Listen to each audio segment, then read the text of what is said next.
¿Cuáles son las formas más locas en las que alguien ha ganado mucho dinero? Alguien compró el nombre de Dominio Pizza.com por $20 en 1994 y lo vendió por $2,6 millones en 2008. Cuando estaba en la universidad en los años 90, el amigo de un amigo no iba a la escuela, no tenía trabajo y siempre tuvo mucho dinero. Le pregunté qué pasaba, esperando que dijera que vende sustancias ilícitas. Me dijo que compró Boobs.com y alguien le pagó mensualmente por usarlo. Lord Timothy Dexter constantemente tenía suerte con negocios lucrativos, al final de la Guerra Revolucionaria estadounidense. Compró grandes cantidades de moneda continental depreciada que no tenía valor en ese momento. Massachusetts pagó sus propios billetes a la par. Le aconsejaron que enviara calentadores de camas, utilizados para calentar las camas en los fríos inviernos de Nueva Inglaterra, para su reventa en las Indias Occidentales, una zona tropical. Este consejo fue una estratagema deliberada de sus rivales para arruinarlo. El capitán de su barco los vendió como cucharones a la industria local de melaza y obtuvo una considerable ganancia. Dexter envió guantes de lana al mismo lugar, donde los comerciantes asiáticos los compraron para exportarlos a Siberia. La gente le decía en broma que enviara carbón a Newcastle. Afortunadamente, lo hizo durante una huelga de mineros de Newcastle y su cargamento se vendió con una prima. Exportó Biblias a las Indias Orientales y gatos callejeros a las islas del Caribe y nuevamente obtuvo ganancias. Los misioneros orientales necesitaban las Biblias y el Caribe acogió con agrado una solución a la plaga de ratas. También es conocido por publicar un libro que originalmente no tenía puntuación. Debido a las quejas, las ediciones posteriores incluyeron varias páginas de signos de puntuación que se podían recortar y agregar según los deseos del lector. Trabajé como empleado en una empresa de planificación fiscal y patrimonial a finales de los años 90. Mi trabajo consistía en preparar una contabilidad aproximada de los activos que se colocarían en varios fideicomisos y otros vehículos para un cliente que era inmensamente rico. Quiero decir que hizo que Richie Rich y Scrooge McDuck parecieran pobres. Terminamos hablando de inversiones y él compartió la historia de cómo ganó dinero. En 1973, la ciudad de Nueva York estaba a punto de quebrar. Sus bonos eran basura y se vendieron en una venta de liquidación. Este tipo pidió un préstamo de $100,000 y compró tantos como pudo por unos centavos de dólar. Tenga en cuenta que todos pensaban que estaba loco, pero sabía que el estado de Nueva York y los federales nunca permitirían que una ciudad como Nueva York cayera en quiebra. Entonces, cuando el estado y los federales idearon un plan de rescate financiero para préstamos, sus bonos pasaron de ser una basura a convertirse en oro. Los vendió, ganando millones, lo que le permitió pagar la deuda del préstamo con un solo cheque. Es una locura porque el tipo no era rico. Para conseguir los $100,000 en efectivo tuvo que aprovechar todos los activos que tenía. Lo arriesgué con acento agudo todo por creer que Nueva York no iría a la quiebra cuando todos pensaban que lo haría. Tomó bolas de hierro fundido. Loco. El padre de mi amigo se dio cuenta de que con la repentina llegada de automóviles japoneses a Norteamérica a principios de los años 70, las pastillas de freno y de embrague del mercado de repuestos iban a tener una gran demanda en unos 4 años. Dejó su trabajo vendiendo 3 piezas grandes para iniciar su propia empresa. Hice un banco multigeneracional con esa apuesta. El tipo con el que solía jugar hockey era dueño de una empresa de contratación de mano de obra que prestaba servicios a la industria minera. Cuando COVID apenas estaba comenzando, pero antes de que llegara aquí, tomó una batea y compró un montón de máquinas de PCR y los productos químicos necesarios para realizar las pruebas. Poco después tampoco se podía comprar porque tenían mucha demanda. Obtuvo el contrato para realizar pruebas en varios sitios mineros. Banco hecho. El tipo que quería hacer ensalada de papa se inició un GoFundMe para recaudar dinero para los ingredientes y recibió algo así como 64.000 en donaciones. Los padres que pusieron a sus hijos en YouTube abriendo regalos en forma de vídeo. Aparentemente a la gente le gusta ver a otros abrir regalos. Este me deja boquiabierto porque lo odio a menos que sea mi propia familia. Odio las fiestas de cumpleaños donde todos nos sentamos y miramos a alguien abrir regalos. Inventar y monetizar con éxito la roca mascota. El tipo ganó $1 millón, ¿sabes? Una amiga mía de la universidad consiguió un trabajo después de graduarse en una pequeña empresa llamada Microsoft. Esto fue en los años 1980. No le pagaron mucho, pero le dieron acciones. Ella está jubilada y cargada hoy. Tengo una amiga de una amiga que heredó una de las acciones originales de la secretaria. Ella simplemente vive de los intereses que produce. Un par de grandes al mes más o menos. Un canadiense, a modo de broma, puso en eBay un Ziploc de aire procedente de cerca de Banff, Alberta, por 99 centavos, cuando se dio cuenta de que había perdido dinero en el envío. Le puso precio al siguiente en $168 y alguien lo compró. Él y su socio venden ahora unos cientos de miles de dólares de aire canadiense embotellado cada año. Taylor Swift dio un concierto en Detroit el verano pasado. Fue en Ford Field donde juegan los Leones. Un compañero de trabajo compró un montón de camisetas oficiales de los Leones de DeAndre Swift por muy poco dinero, lo habían cambiado a Filadelfia la última temporada baja, por lo que estaban en liquidación, y las vendió a un grupo de Swifties en el centro antes del concierto por $100 cada una. Él y su amigo ganaron $40,000 vendiendo estas camisetas. Ojalá pudiera ser así de creativo. Papá tenía un vecino al otro lado de la calle en su comunidad del lago. Una cosa enorme y llamativa, con estatuas y fuentes. Resulta que era dueño de un negocio en quiebra que fabricaba guantes de cocina o algo así. Como gesto de amabilidad, comenzó a hacer calcetines para personas parapléjicas para sus muñones entre prótesis. En 2000, después de 11 de septiembre y la guerra de Irak, consiguió un contrato con el gobierno para las prótesis y ganó millones.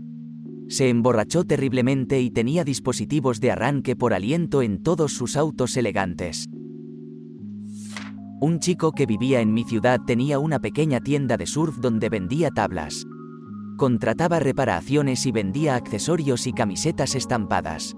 Una de las marcas de camisetas que vendió fue Billabong, cuando Billabong salió a bolsa en el mercado de valores australiano en 2000. Se dieron cuenta de que él tenía los derechos exclusivos sobre el nombre Billabong en Europa, había hecho un trato con los propietarios originales allá por los años 80. Cuando estaban empezando, por lo que tuvieron que comprar la marca de vuelta de él.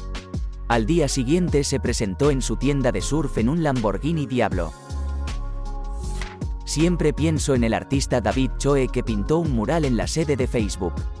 En lugar de una tarifa normal, como $60,000, negoció la adquisición de acciones de la empresa. Cuando Facebook finalmente salió a bolsa, sus acciones valían $200 millones. Loco. Conocí a un tipo que concedió la licencia a varias marcas deportivas importantes para imprimir en máscaras justo al comienzo de la pandemia. Obtuvo un par de contratos importantes con NFL, NHL, NBA y conferencias de fútbol universitario como el Big Ten. Entonces, cada vez que ves a alguien con una mascarilla de marca, es muy probable que sea él. Hizo una matanza. Conocí a un tipo que era un nerd de la radioafición en los años 60 y 70 y compró los derechos de algunas frecuencias que la FCC abrió para uso comercial. Creo que dijo que costaba alrededor de $5 y que nadie más los quería en ese momento. Ganó millones licenciando las frecuencias para su uso en buscapersonas en los años 80 y 90. He oído hablar de cosas más locas. Pero un chico que conozco, amigo de mis madres, fue a Texas hace más de 30 años. Somos de Noruega, y notó que cada jardín tenía un trampolín. Y casi siempre era el rey del salto, los circulares con tapete azul. Así que fue al cuartel general. Compró 10 y se los llevó de regreso a Noruega. A los pocos días se vendieron y pidió 50 más. Lo mismo, así se convirtió en el único importador y hoy tiene Dios sabe cuántos millones a su nombre. Un chico del pueblo heredó una tierra en las montañas que ninguno de los otros hermanos quería. Terminó conteniendo oro. Tiene una montaña de oro esencialmente. La aplicación original de Flappy Bird ganó $50 millones en 2 semanas. La aplicación de imagen de perfil de inteligencia artificial ganó $20 millones en 8 días. Ambas aplicaciones estaban manejadas por solo 2 personas en ese momento. Vicente Kosuga, la razón por la que no se pueden negociar futuros de cebolla. Con su socio Sam Seigel, comerciante de cebollas y propietario de una empresa de productos locales, Kosuga se embarcó en un plan para acaparar el mercado de futuros de cebollas. En el otoño de 1955, Seigel y Kosuga compraron suficientes cebollas y futuros de cebolla para controlar el 98% de las cebollas disponibles en Chicago.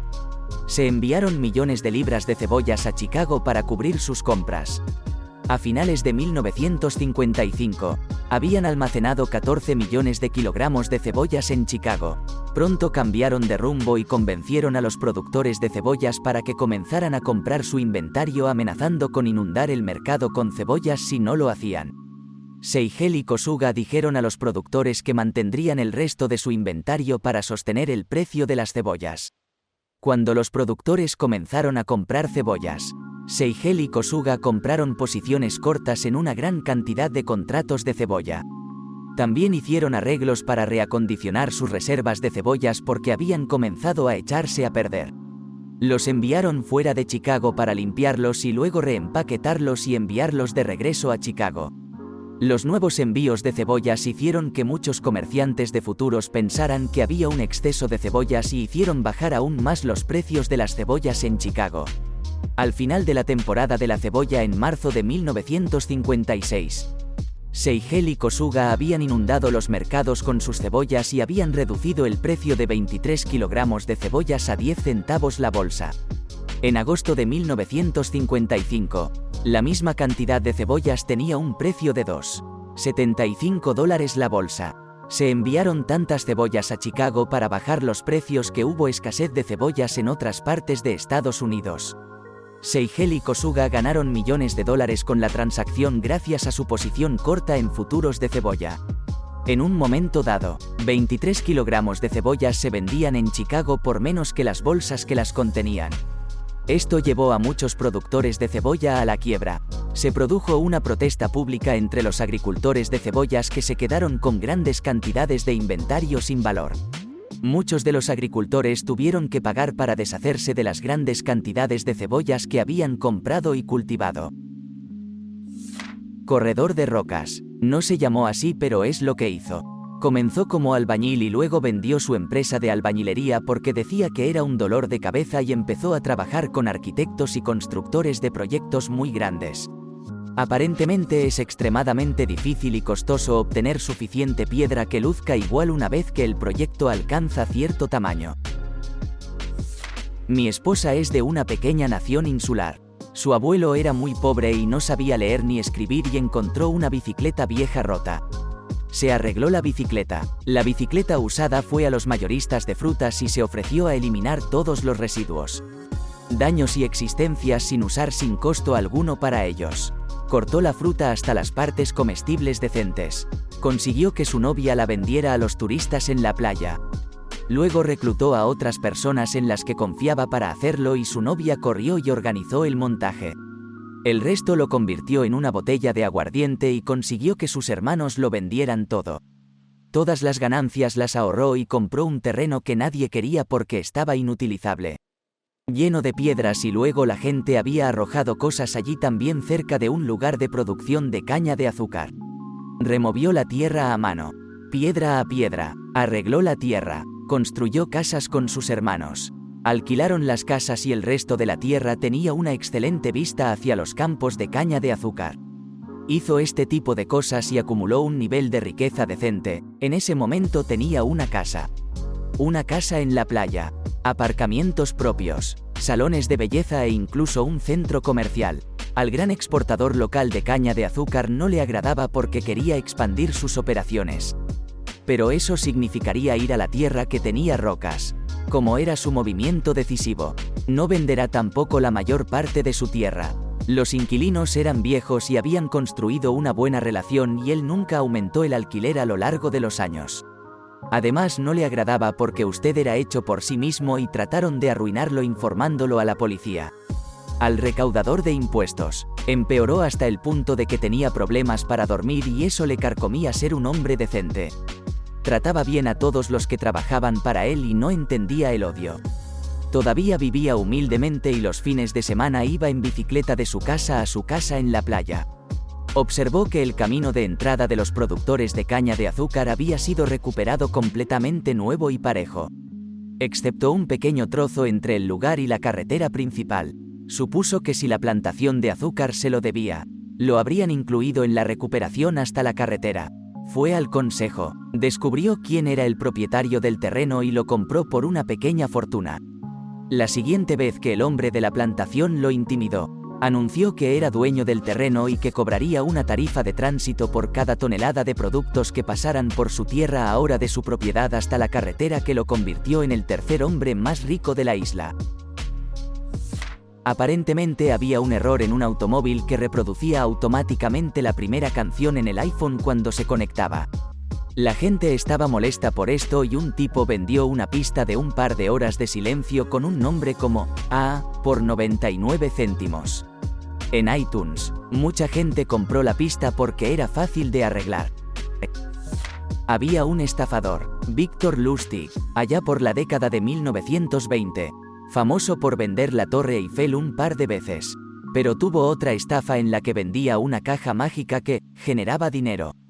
Colocaba un billete de $100 en un extremo, giraba una manivela y tiraba de un par de palancas y luego escupían 2 billetes de $100 por el otro lado. Obviamente era falso, pero cargaba suficiente dinero para convencer a la gente de que le pagaran grandes sumas de dinero y luego se largaba con dinero y la víctima se quedaba con un dispositivo que no servía. Mi abuelo trabajó en su empresa durante 40 años. Sin nombrarlos. Es una empresa que cotiza en bolsa y muy antigua. Aparentemente tenían una promoción de que si algún empleado tuviera un evento en la vida en la fecha de su centenario, esa persona recibiría una acción de la empresa. Bueno, esa fecha es el cumpleaños de mi tía. Encontró una mención de la parte de las acciones en el diario de mi abuelo después de su fallecimiento. Se puso en contacto con la empresa y, al cabo de 6 meses, descubrieron que figuraba como accionista en la fecha de su nacimiento. Esa única acción se había dividido muchas veces y pagado dividendos trimestrales durante más de 60 años y desde entonces no los recibió. Lo cobró y, siguiendo este ejemplo en un diario, ganó 115.000. ¿Te gustó el video? Regálanos un me gusta, deja tu comentario y suscríbete para que así no te pierdas de los nuevos videos que subimos todos los días.